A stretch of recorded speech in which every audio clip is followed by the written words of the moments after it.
यार रात के 10 बज चुके हैं और अभी तक तो आपको हमारे पंच तत्व की आदत भी पड़ गई होगी। यानी हमने पूरे के पूरे चैप्टर्स को, हर एक चैप्टर को, चाहे वो अकाउंट्स हो, चाहे इकोनॉमिक्स हो, चाहे बिजनेस स्टडीज हो, चाहे एंटरप्रेन्योरशिप डेवलपमेंट हो, 5 पार्ट में डिवाइड किया है। यानी पंच तत्व, यानी बाबा जी की 5 बूटी। इतना पढ़ लो काफी है। तो बिना किसी देरी के शुरू करने वाले हैं हम आज का सेशन।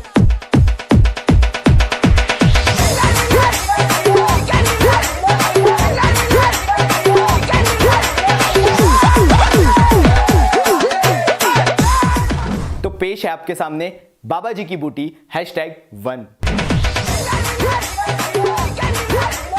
सबसे पहली दुविधा कंज्यूमर प्रोटेक्शन पढ़ते टाइम कि यार कंज्यूमर प्रोटेक्शन क्या है। तो कंज्यूमर प्रोटेक्शन सीधे सीधे बात करता है कि कंज्यूमर को बचाना ऐसी कोई भी एंटी कंज्यूमर ट्रेड प्रैक्टिस से। तो अंग्रेजी में अगर बोला जाए तो safeguarding consumer against any anti consumer trade practice by the चोट्टा प्रोड्यूसर्स, यू नो, क्योंकि वो लोग तो हमेशा ठगने के लिए बैठे रहते हैं। तो हमें बचाने के लिए आता है कंज्यूमर प्रोटेक्शन। वो चाहता है किसी भी तरीके से अगर आप थैली भर के, ढेला भर के, झोला भर के दाल खरीद के लेके आ रहे हो या कोई भी ग्रोसरी स्टोर किराने का सामान लेके आ रहे हो, तो आपको बुद्धू या उल्लू ना बनाया जाए। इसलिए बिल मांगना कभी मत भूलना, बिल मांगना कभी मत भूलना।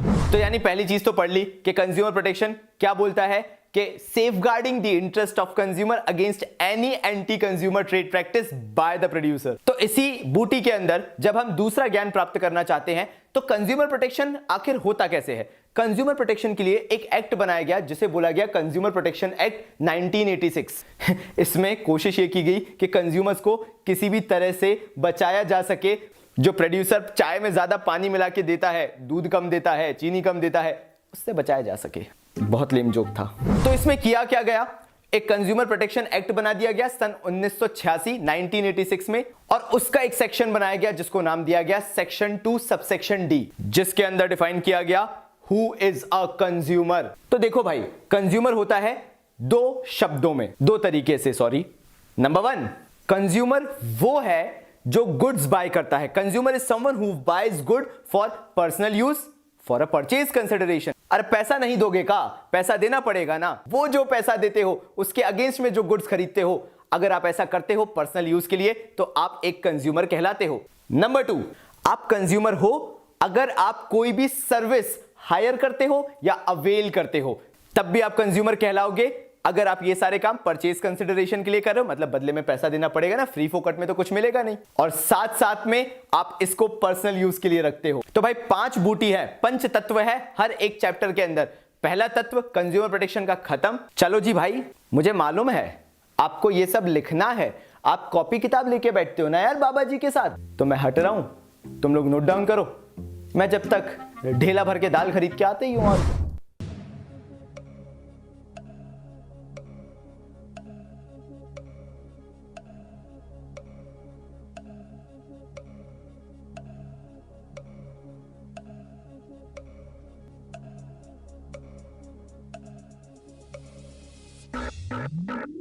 तो भाई पहला तत्व खत्म। चलिए यार शुरू करते हैं दूसरा तत्व, बाबा जी की दूजी बूटी।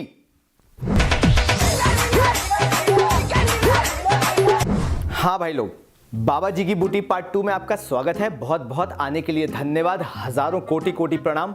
इसके अंदर हम डिस्कस करेंगे कि आखिर कंज्यूमर प्रोटेक्शन का स्कोप क्या है। हमने इसको बांटा है 3 पार्ट्स में। पहला पार्ट ये बोलता है कि जो कंज्यूमर प्रोटेक्शन एक्ट 1986 है ये पूरे भारत में एप्लीकेबल है एक्सेप्ट जम्मू एंड कश्मीर। तो दूसरा पॉइंट ये बोलता है कि consumer protection all types of undertakings में एप्लीकेबल होता है, कोई एक्सेप्शंस नहीं है यहां पे। आप प्राइवेट एंटरप्राइज हो, आप पब्लिक एंटरप्राइज हो, आप कोऑपरेटिव सोसाइटी हो, आप मैन्युफैक्चरर हो, आप ट्रेडर हो, ये हर एक पे उतना ही एप्लीकेबल है जितना पूरे इंडिया में यूनिफॉर्मली है। और तीसरा पॉइंट बड़ा क्लियर है कि कंज्यूमर प्रोटेक्शन एक्ट जो है वो कंज्यूमर्स को बचाता है एक्सप्लॉयटेशन से, एंटी कंज्यूमर प्रैक्टिसेस से, लेकिन लेकिन लेकिन सिर्फ उन कंज्यूमर्स को जो कंज्यूमर्स की डेफिनेशन में फिट होते हैं, जो कंज्यूमर प्रोटेक्शन एक्ट 1986 के अंदर दी हुई है।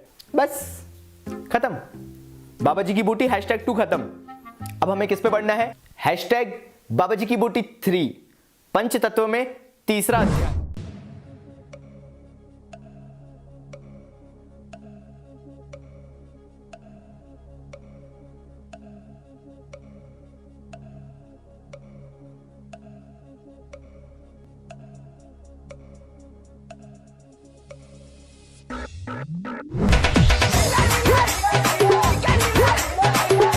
चालू करते हैं हम राइट्स ऑफ कंज्यूमर्स के, या कंज्यूमर के अधिकार क्या हैं। क्योंकि देखो भाई, हमारे भारत में कंज्यूमर को कैसे भी एक्सप्लॉइट किया जा सकता है, और हमारे भारत में ही कंज्यूमर को बस एक बार डिस्काउंट और ऑफर्स दिखा दो, फिर तो एक्सप्लॉइटेशन की सीमा नहीं होती। इसलिए कंज्यूमर प्रोटेक्शन एक्ट जो है वो आया है कंज्यूमर्स के अधिकार के साथ, जो कि कंज्यूमर को पता होने चाहिए। तो बाबा जी की बूटी #3 में शुरू करते हैं कंज्यूमर्स के अधिकार के बारे में। Number 1, right to safety. As a consumer, अगर मैं एक कंज्यूमर हूं और मैं कोई चीज खरीदने जा रहा हूं, तो मुझे इस बात की श्योरिटी होनी चाहिए कि जो भी प्रोडक्ट ले रहा हूं वो मेरी जान माल के लिए खतरा नहीं है, दैट मीन्स हैजार्डियस नहीं है, मैं उस चीज को यूज करके भी सेफ रहूंगा। ये मेरा पहला अधिकार है, that is termed as right to safety. Second आता है राइट टू बी इन्फॉर्म्ड। मतलब मान लो मैं किसी शोरूम में गया, बड़ा अच्छा चमचमाता हुआ शोरूम था, मैंने देखा हाँ भाई बहुत सारे प्रोडक्ट हैं, तो वहां पर जो भी सेल्स पर्सन होगा, जो भी सेल्स एग्जीक्यूटिव होगा, मैं पूरा अधिकार रखता हूं उससे पूछने का कि भाई मुझे प्रोडक्ट एक्सप्लेन करो, मुझे प्रोडक्ट के बारे में नहीं पता है। That means this is my right, this is my अधिकार। यहां पे इंफॉर्मेशन पाना मेरा अधिकार है, और वो सामने वाले सेल्स पर्सन को या सेल्स एग्जीक्यूटिव को मुझे वो सारी इंफॉर्मेशन देनी पड़ेगी जो मैं उससे पूछ रहा हूं। भले फिर उसको लगे कि इसको देख के लगता तो नहीं है ये कोई चीज खरीदने आया है, लगता ही नहीं है जेब में पैसा है, और वैसे है भी नहीं, लेकिन हाँ ठीक है, अगर हम एज अ कंज्यूमर कहीं पे भी जाते हैं तो हमारा पूरा अधिकार बनता है कि हमें हर चीज की पूरी जानकारी दी जाए, फिर चाहे हम अपना परचेजिंग डिसीजन लेते हैं या वैसे भी नहीं लेते हैं। तीसरा आ जाते हैं राइट टू चूज, हमारी माताओं का जन्म सिद्ध अधिकार। कभी भी अगर आप मम्मी के साथ गए होगे शॉपिंग पे, मतलब it's kind of a fearful thought because of a reason कि मम्मी जो है भैया और दिखाओ और दिखाओ और दिखाओ, यहां से 4-5 जगह से 10 जगह से देखकर पूरा भंडार इकट्ठा कर लेती है। और मम्मी इस चीज का काफी अच्छा उदाहरण सेट करती है कि हमारे पास चीजों में चूज करने का अधिकार है, ये कंज्यूमर का अधिकार है, राइट टू चूज का एग्जाम्पल है। यानी कोई भी आपको मना नहीं करेगा, कोई भी आपको रोक नहीं सकता है वो वैरायटी ऑफ प्रोडक्ट्स में से चूज करने के लिए। अब चौथे पे आ जाते हैं इसी पॉइंट के अंदर, वो आ जाता है राइट टू बी हर्ड। यानी यहां पर बोला गया कि मान लो आपके साथ कोई खतरनाक घटना हो गई, आपने कोई चीज खरीदी, आप उससे में भी सेटिस्फाइड नहीं हो, आपको लग रहा है यार कि ये क्या ले आया मैं इससे सेटिस्फाइड नहीं हूं, product up to the mark नहीं है, प्रोडक्ट अजीब ही बिहेव कर रहा है, जैसे मैं चाह रहा हूं वैसा चल ही नहीं रहा है, वैसा यूज में ही नहीं आ रहा है, या प्रोडक्ट कहीं ना कहीं डिफेक्टिव है या अप टू द एक्सपेक्टेशंस नहीं है, तब ये आपका अधिकार है कि आप उसे मैन्युफैक्चरर या फिर रिटेलर के पास लेके जाओ और आपकी कंप्लेंट को सुना जाए, आपकी कंप्लेंट को दर्ज किया जाए वहां पे। You can file a complaint basically with the manufacturer, with the retailer, क्योंकि आपने वो चीज खरीदी है और आप उस चीज का अधिकार रखते हो। That is termed as right to be heard. यहां पर आप मैन्युफैक्चरर को अपनी कंसर्न बता रहे हो या मे बी अपने रिटेलर को ये कंसर्न बता रहे हो कि भाई देखो मैंने तो अभी लिया था, ये देखो अपने आप खराब हो गया, डिफेक्टिव प्रोडक्ट क्यों दे दिया। हाँ, उसमें भी बहुत सारे कॉम्प्लिकेशंस होते हैं, लेकिन अगर आप एक जेन्युइन प्रोडक्ट टेस्ट करके सब देख दाग के लेकर आए थे, सब बढ़िया चल रहा था, लेकिन विद इन अ डे और 2 यूज, 2-3 दिन के बाद वो अचानक से खराब हो गया, तब आप जाके मैन्युफैक्चरर के पास या फिर रिटेलर के पास, जैसी भी चेन ऑफ एक्शन होगी, वहां पर आप अपनी कंप्लेंट दर्ज करा सकते हो, आपको सुना जाएगा। इसको एक और चीज बोला जाता है #रिएक्ट। कुछ भी गलत होता है आपके साथ, आप जाइए मैन्युफैक्चरर के पास कंप्लेंट कराइए, और इसलिए तो कस्टमर केयर सेंटर होते हैं भाई। लेकिन उसके बाद भी मान लो मैन्युफैक्चरर ने बोल दिया कि सर हमारी गलती तो थी नहीं, हम क्या करें, प्रोडक्ट आपने ही गलत यूज किया है, लेकिन हमारे मन में विश्वास था, दृढ़ विश्वास था कि गलती हमारी नहीं है, गलती मैन्युफैक्चरर की है, अब क्या करें। तब आपके पास आता है राइट टू सीक रिड्रेसल। आप कोर्ट में जा सकते हो, आप कंज्यूमर फोरम में जा सकते हो और वहां पे कंप्लेंट फाइल करा सकते हो, वहां पे बोल सकते हो कि आपके साथ चीटिंग हुई है, धोखा हुआ है। That is comes as right to take the action. यहां पर आप एक्शन लोगे। आपने पहले रिएक्ट किया, रिएक्ट करने पे आपने क्या किया, मैन्युफैक्चरर के पास गए, मे बी रिटेलर के पास गए, आपने कंप्लेंट भी दर्ज कराई, लेकिन कोई सुनने को ही तैयार नहीं था। आपने भी कहा देखते हैं भाई कोर्ट में एक बार, अब तो मैं अच्छे से ही, और वहां आप चले गए आराम से जस्टिस लेने के लिए राइट टू सीक रिड्रेसल के अंदर, जहां आप कंज्यूमर फोरम में अपनी कंप्लेंट फाइल करा सकते हो। पहले रिएक्ट किया और फिर एक्शन लिया। लास्ट में एक बोनस पॉइंट आता है जो है राइट टू कंज्यूमर एजुकेशन। ये एज अ कंज्यूमर आपका अधिकार है कि आप चीजों को लेकर जानकार बने, आप चीजों को जाने, अपनी नॉलेज को एक्सपेंड करें, अपने ज्ञान को, ज्ञान भंडार को आप बढ़ाएं और आपको पता चले कि मार्केट कैसे चलता है। ये आपका अधिकार है, आप फ्री ऑफ कॉस्ट इसको जान सकते हैं गूगल करके, जैसे आपको अच्छा लगता है, लेकिन मेक श्योर आपको मार्केट की मैक्सिमम इंफॉर्मेशन है।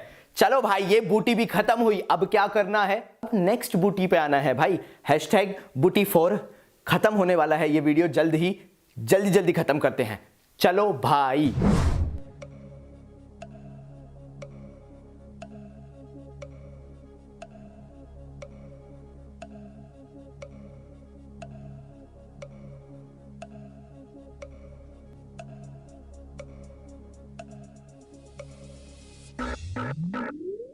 अब बात करेंगे हम एज अ कंज्यूमर हैशटैग बूटी4 में आपकी क्या रिस्पॉन्सिबिलिटीज हैं, क्या जिम्मेदारी है। Number 1, always be aware about the availability of product. ये एक काफी इंपॉर्टेंट एस्पेक्ट है जब बात आता है बीइंग अ रिस्पॉन्सिबल कंज्यूमर होने का। मतलब प्रोडक्ट को तब डिमांड करो आप, प्रोडक्ट को तब खरीदो आप जब आपको श्योरिटी है कि वो प्रोडक्ट अबंडेंस में अवेलेबल है मार्केट में। इसके कारण एज अ कंज्यूमर आप एक कॉन्शियस राइट डिसीजन ले पाओगे, सही डिसीजन ले पाओगे, जहां पे आप ये जज कर पाओगे कि उस टाइम पे क्योंकि प्रोडक्ट अबंडेंस में अवेलेबल है, अच्छे खासे लॉट में अवेलेबल है, लमसम में अवेलेबल है, ज्यादा सामग्री नहीं, ज्यादा क्वांटिटी में अवेलेबल है, तो आप इसके कारण ही, सिर्फ इसी चीज के कारण प्रोडक्ट को एक अच्छी और रीजनेबल प्राइस पे खरीद पाओगे। दूसरा पॉइंट आता है इसके अंदर, नहीं, गलत बात, बिल्कुल गलत बात। लोकल और चीप प्रोडक्ट नहीं खरीदना है। मतलब #2 बाय स्टैंडर्डाइज्ड प्रोडक्ट। ये जो हमारी आदत होती है ना कि हम कुछ भी जाके खरीद लाते हैं, मतलब 10 रुपए की चप्पल, 100 रुपए का जूता। मैं ये नहीं बोल रहा कि चीजें सस्ती मत खरीदो, मैं तो ये कहता हूं कि चीजें सस्ती खरीदो, लेकिन आज के टाइम पे ऑनलाइन मार्केट इतना मस्त हो चुका है ना कि तुम लोग अगर चाहो तो सस्ता और अच्छा ब्रांडेड खरीद सकते हो। सो परसेप्शन क्या है कि सस्ता अच्छा नहीं होता, लॉजिकली अच्छा वो होता है जो कि स्टैंडर्डाइज्ड हो। सस्ते और महंगे से कोई फर्क नहीं पड़ता। बाटा की चप्पल जब हमारे टाइम पे बहुत चलती थी तो हम बाटा की चप्पल पहनते भी थे और मां से खाते भी थे, और घर की स्लीपर की तरह वो हमेशा यूज होती थी। तो मतलब कहने का क्या है यहां पे कि जब भी प्रोडक्ट खरीदो स्टैंडर्डाइज्ड होना चाहिए, प्रॉपर क्वालिटी का होना चाहिए, सो दैट अगर आपको कहीं पे डिससैटिस्फैक्शन भी है तो आप जाके कंप्लेन कर सको। तीसरी चीज, कभी भी जाके शोरूम में शर्माया मत करो। तुम एक अजीब सा परसेप्शन लेके जाते हो और बड़ा शर्मा के बताते हो, अब वो हमें है ना टीवी के साथ रिमोट फ्री चाहिए। मिलता है, पूछ के तो देखो एक बार। नहीं, वो टीवी के साथ म्यूजिक सिस्टम भी आएगा क्या? भाई एग्रेसिवली डिमांड करो ना यार, इतना शर्मा के बात करने की जरूरत क्या है। मतलब #3 providing relevant information to the seller. आपका एज अ कंज्यूमर ये हक बनता है, ये रिस्पॉन्सिबिलिटी भी साथ में बनती है, बेसिकली रिस्पॉन्सिबिलिटी कि आप एज अ कंज्यूमर जाकर पूरी इंफॉर्मेशन सेलर को दो, सो दैट सेलर भी समझ पाए कि आपको चीज लेनी क्या है, आपकी रिक्वायरमेंट्स क्या है, आप चाहते क्या हो। उसको एकदम से भूत नहीं आएगा, उसको समझ में थोड़ा ना आएगा कि आपको क्या चाहिए था। तो अगेन ये आपकी रिस्पॉन्सिबिलिटी बनती है कि being a consumer, again #3 provide relevant information to the producers, to the sellers, जिससे भी आप जाके बात कर रहे हो, जिससे भी आप डील कर रहे हो, सो दैट उसे कोई भी कंफ्यूजन ना हो आपको एक अच्छा प्रोडक्ट चूज करके बताने में। उसके बाद आ जाते हैं #4 पे, वो होता है You should always be aware about the risk involved with the products। जैसे चलते पंखे में उंगली नहीं डालना, बिल्कुल नहीं डालना। मतलब पता होना चाहिए बेसिकली यार कि तुम प्रोडक्ट जो यूज कर रहे हो उसमें क्या क्या चीजें गलत हो सकती हैं और क्या क्या चीजें सही हो सकती है। कभी भी प्रोडक्ट को अननेसेसरीली उल्टे सीधे तरीके से यूज मत करो, जैसे हमारे तरीके होते हैं। भाई लोग गाड़ी पे 2 ही लोग आते हैं, अगर 2 व्हीलर की बात की जाए तो कृपया करके 6 लोग और एक पता नहीं वो मड फ्लैप पे लटका रहता है। प्लीज ऐसे काम मत करो, प्लीज तरीके से यूज करो, और रेलेवेंट तरीके से मतलब ही हो जाता है हेलमेट यूज करो। मतलब कोई भी प्रोडक्ट ले लो, उससे कोई फर्क नहीं पड़ता। यहां पर आपको एक चीज याद होनी चाहिए कि जो भी रिस्क इन्वॉल्व होते हैं एक प्रोडक्ट के साथ, ये एज अ कंज्यूमर आपकी रिस्पॉन्सिबिलिटी है कि आप उन चीजों को पता करके चलो, इग्नोरेंट मत बनो उस चीज को लेकर, ये आपकी रिस्पॉन्सिबिलिटी है। फिर आ जाते हैं #5 पर, जो है buying from a reliable source. EBay से नहीं खरीदना, स्नैपडील पे तो गलती से भी मत चले जाना, और हाँ ये जो क्लब फैक्ट्री जैसी चीजें आती है, ये अजीब अजीब सी साइट्स, वहां से भी बिल्कुल मत खरीदना। मतलब एज अ कंज्यूमर आपको हमेशा अपने प्रोडक्ट्स रिस्पॉन्सिबिलिटी के साथ खरीदने चाहिए, रिलायबल सोर्सेज से खरीदने चाहिए। एवं उठा के ये नहीं देख लिया और भाई वो शॉप क्लूज पे देखा है 5 के 6 कच्चे दे रहे हैं, नहीं भाई, बिल्कुल भी नहीं। जब भी खरीदो रिलायबल सोर्स से खरीदो, ऐसी जगह से खरीदो जहां पे आपको गारंटी वारंटी मिल रही है, जहां पे आप जानते हो कि अगर आपको प्रोडक्ट पसंद भी ना आए तो आप कुछ स्पेसिफिक टाइम पीरियड में उसको वापस भी कर सकते हो, आपके साथ फ्रॉड नहीं होगा। तो फिर आते हैं #6 पे, मतलब यहां पर प्रिकॉशंस इन बाइंग। कैसे प्रिकॉशंस लेने चाहिए बाइंग पे? आप जब भी खरीदो प्रोडक्ट की प्राइस देखो, प्रोडक्ट की क्वांटिटी देखो, प्रोडक्ट के डायमेंशंस देखो, साइज क्या है क्या नहीं है। पता चला आप लेने गए महाराजा बेड, आ गया सिंगल बेड, ऐसा नहीं होना चाहिए। आपको ये सारी चीजों के लिए काफी कॉन्शियस रहना चाहिए, प्रिकॉशंस लेके चलना चाहिए। ये आपकी जिम्मेदारी है, ये आपको जिम्मेदारी उठानी पड़ेगी। यहां पे प्रोड्यूसर आपको बताएगा, सेलर आपको बताएगा, लेकिन क्योंकि परचेजिंग आपकी है, बाइंग आपकी है, यहां पे इनिशिएटिव्स इस चीज को लेकर आपको ही लेने पड़ेंगे। #7 पे आते हैं प्रिजर्विंग द बाइंग प्रूफ। काफी लोग गलती करते हैं, काफी लोग तो मम्मी के डर से छुपा के रख देते हैं बिल इधर उधर, फिर उनके यहाँ वहां से निकलते हैं। ऐसा मत करो भाई, जो बिल्स होते हैं उनको संभाल के रखने की काफी ज्यादा जरूरत है, क्योंकि अगर आपको नहीं पता, अगर आप शूज वगैरह ले रहे हो या क्लोथिंग आइटम्स ले रहे हो तो उसपे 3 महीने की आपको वारंटी मिलती है। अगर कुछ भी डिफेक्ट निकलता है तो वो जो बिल है वो आपके काम आएगा, वो आपको एज अ कंज्यूमर एक्शन लेने के लिए हेल्प कर सकता है। आप रिएक्ट कर सकते हो उसके थ्रू, अगर आपके पास एक पर्टिकुलर बिल रखा हुआ है जो भी आपने बाइंग की थी। सो हां, आपको बिल संभाल के रखना पड़ेगा। #8 पे आ जाते हैं, कॉशन फ्रॉम मिसलीडिंग एडवर्टीजमेंट। अपने बालों का झड़ना रोकें, अमावस के चांद से ईद का चांद बन जाए। ऐसे एडवर्टीजमेंट जो होते हैं ना, इनसे तुम्हें बच के रहना पड़ेगा।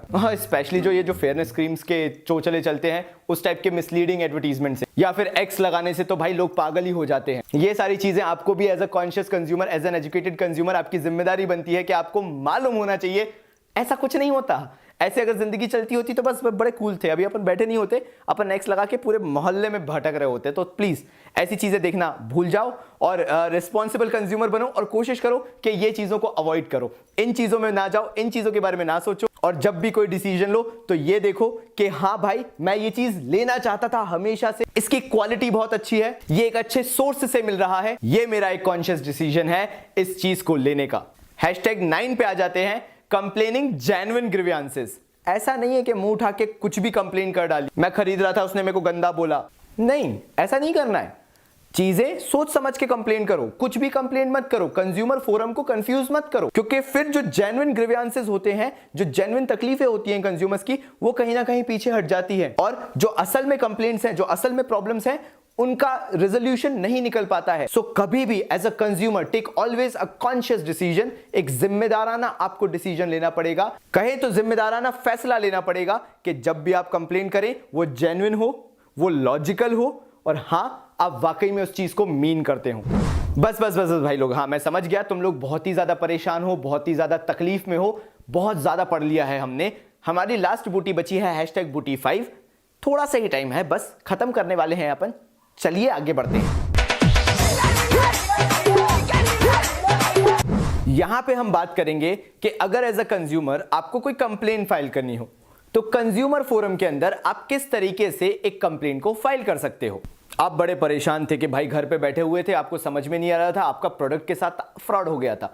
अब आपने सोचा कि करें क्या, तो क्योंकि आपका केस 20 लाख से कम का था, आपने जो भी प्रोडक्ट लिया था उसकी वैल्यू, चाहे गुड हो या फिर कोई सर्विस हो, उसकी वैल्यू 20 लाख रुपीस से कम थी। आप जाकर डिस्ट्रिक्ट फोरम के अंदर केस फाइल कर सकते हो। इस डिस्ट्रिक्ट फोरम के अंदर प्रेसिडेंट होगा एक ही, और उसके साथ 2 मेंबर्स होंगे, जिसमें से एक वुमेन होगी, और यहां पर आप केस फाइल कर सकते हैं और डिफेंडेंट के पास स्पेसिफिक टाइम होगा अपना पॉइंट रखने का। और अगर आप सेटिस्फाइड नहीं है डिस्ट्रिक्ट फोरम के जजमेंट से, तो आप पहुंच सकते हैं उससे एक स्टेप आगे, जो कि कहलाता है हमारा स्टेट कमीशन। इस स्टेट कमीशन के अंदर 2 तरह के केसेस आते हैं, पहला जो कि डिस्ट्रिक्ट फोरम से आया होता है, और दूसरा होता है जो कि खुद स्टेट कमीशन का होता है, अगर वो केस 20 लाख रुपए से ऊपर का है और 1 करोड़ रुपए तक गया हुआ है। मतलब आप कुछ ऐसा ही भयंकर खरीद के बैठे हुए हो कि भाई आपको अब जरूरत पड़ी है सीधे स्टेट फोरम की या स्टेट कमीशन की, तो आप सीधे वहां जाओगे। एक चीज दोनों में ध्यान रखने वाली है कि चाहे वो डिस्ट्रिक्ट फोरम हो चाहे स्टेट कमीशन हो, दोनों को ही स्टेट गवर्नमेंट हैंडल करती है। तो अब स्टेट कमीशन में फिर से मैं बता देता हूं, 2 टाइप की कंप्लेंट्स फाइल कर सकते हो, या तो वो डिस्ट्रिक्ट फोरम से आ रही हो या फिर आपने डायरेक्टली स्टेट कमीशन में वो कंप्लेंट फाइल की हो, क्योंकि वो 20 लाख से लेके 1 करोड़ रुपए तक है। अगर आपको फिर भी लगता है कि आप उधर के जजमेंट से बिल्कुल सेटिस्फाइड नहीं हो, तो आप जा सकते हो नेशनल कमीशन के पास। यहां पर भी 2 तरह के केसेस फाइल होते हैं, पहला तो वो हो गया जो कि डायरेक्टली आ रहा है आपका स्टेट कमीशन से, और दूसरा अगर आपका केस 1 करोड़ से ऊपर का है तो वो सीधे नेशनल कमीशन ही हैंडल करता है। यहां पे भी एक प्रेसिडेंट होता है, लेकिन मेंबर्स हो जाते हैं 4, यानी डिस्ट्रिक्ट फोरम में 1 प्रेसिडेंट 2 मेंबर, स्टेट कमीशन में 1 president 2 member, but national commission में 1 प्रेसिडेंट और 4 मेंबर्स। तीनों में कोई चीज अगर कॉमन है तो वो ये है कि एक वुमेन की प्लेस रजिस्टर्ड है। तीनों में अगर कोई चीज एक कॉमन है तो वो ये है कि इन तीनों में एक वुमेन की प्लेस रिजर्व्ड है। और अगर आप यहां पे भी सेटिस्फाइड नहीं होते हैं तो आपके पास 30 दिन का टाइम होता है कि आप सुप्रीम कोर्ट तक जा सकते हो। बट इसमें एक कैच है, एंड द कैच इज कि नेशनल कमीशन में जो केस आपने 1 करोड़ से ऊपर वाला फाइल किया था, वो एक्चुअल केस नेशनल कमीशन का सुप्रीम कोर्ट में लेके जाया जा सकता है। ना कि वो केस जो आप स्टेट कमीशन से नेशनल कमीशन लेके आए थे और नेशनल कमीशन से आप सुप्रीम कोर्ट लेके जाना चाहते हो, नहीं हो सकता। यानी सिर्फ वही केस सुप्रीम कोर्ट तक जाते हैं जो ओरिजिनली नेशनल कमीशन के पास सीधे आए थे, यानी 1 करोड़ से ऊपर के थे। अब मुझे मालूम है आपको इससे रिलेटेड कुछ माइन्यूट डिटेल्स लिखने होंगे, पीछे लिखे हुए हैं, आप जल्दी से नोट डाउन करो, मैं आता हूं जरा।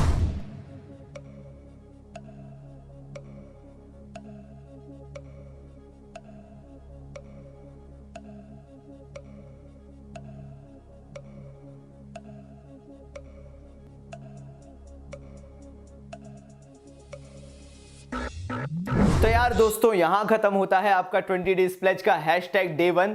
आज हमने कंज्यूमर प्रोटेक्शन 5 अलग अलग पार्ट्स में 5 बाबा जी की बूटी यानी पंच तत्व में कर लिया है। कल फिर मिलेंगे रात के 10 बजे बिजनेस स्टडीज के साथ। तब तक के लिए आराम से सोना, और हां, सुबह 8 बजे बाबा जी की पाठशाला अटेंड करना मत भूलना।